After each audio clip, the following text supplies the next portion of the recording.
Perfect. Before we begin, just some tools that we need here. A screwdriver, we have a flathead, we have a toothbrush in order to clean out the inside of the blade. We are changing the housing and the blade, so might as well just do a little cleaning. We do have the Cool Care from Endis, and of course we need the other set of the housing. This clipper, it comes with a 3-hole blade, which is a rounded 1005 blade, and I'm going to be replacing this whole housing here with my Magic Clip blade. Now here we have the stationary blade, we have a ceramic blade, we have this little piece here in which I have no idea what the proper name for this is called, but this is the metal piece that attaches to the lever here.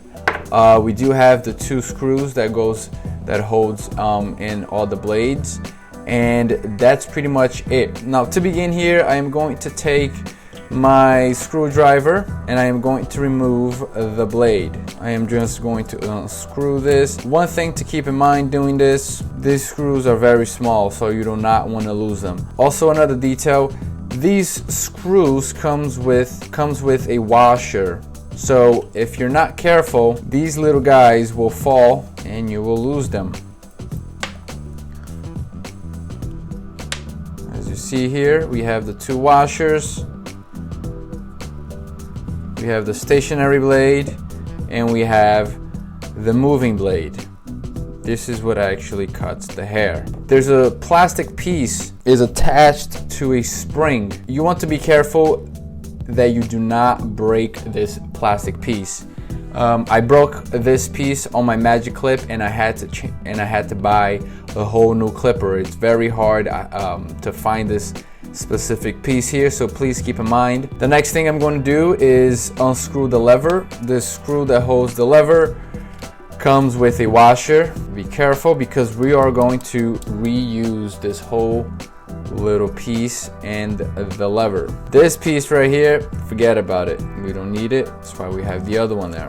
I'm gonna set this aside because I'm going to reuse that, and I am going to just simply slide this off. If I wasn't changing to a ceramic blade, I would reuse this little piece right here. I would just keep it right in here and attach the stationary blade to that. However, I am going to be changing the ceramic blade. It's a very, very cheap and great way to just enhance your clipper. This clipper, oh, you see that?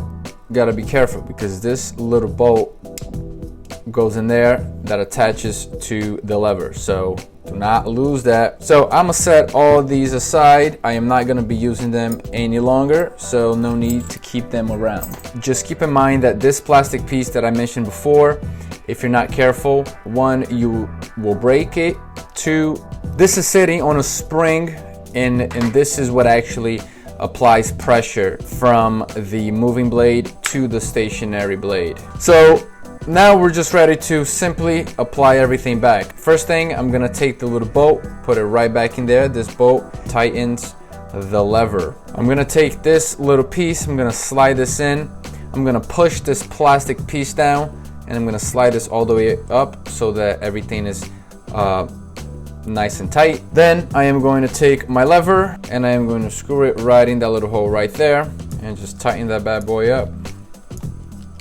Now here you can set the perfect pressure you like the lever to be when you're working your fade. Next, I am going to take my ceramic blade. I'm gonna set that right there.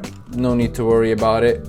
Just set it. I am just going to simply place this in front and pop these screws right in there. There's no need to try to align anything. The whole point is to get these screws in there. I'm gonna take my screwdriver here and I am going to tighten them just enough that the blade still moves around. Now this is where you either zero gap this or you don't. I love my blade zero gap. I like to leave the screws loose enough for the blade to move around. I'm going to close the lever and I am going to take the clipper and place it on a flat surface just like this so that the stationary blade and the moving blade are completely even. Now this is really gapped, But you don't want it like this because this will hurt your client, possibly cut, definitely scratch. What I do instead is I flip this clipper around. So I move it ever so slightly with one thumb on one side and then just move it on the other side.